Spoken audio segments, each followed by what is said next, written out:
Well, this is the main bordered cross point between Turkey and Syria, and you can see there are hundreds of people lined up here behind me, Syrians who are trying to get into northwest Syria, which is just about 100 metres behind me.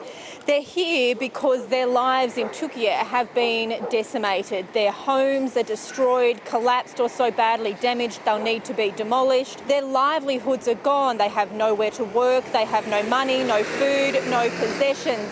And so they say going back to Syria is the only option left for them, despite the risks given the civil war there.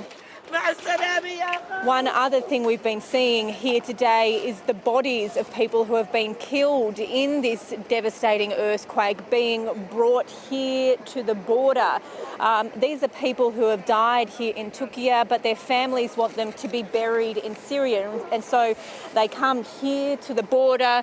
Their families often aren't allowed to go across the border checkpoint with them. And so there are volunteers from Syria that take the bodies from here in Turkey across this checkpoint and take them into Syria to be buried.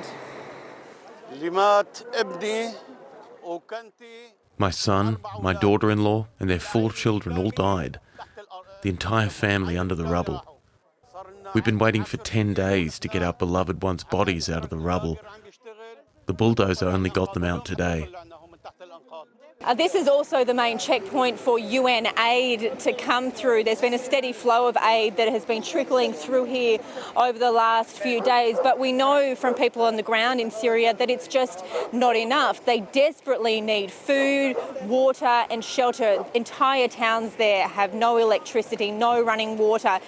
And they've called on the international community to do more. Certainly there is not the same level of international aid being trickled into northwest Syria as we've seen here on the ground in Türkiye.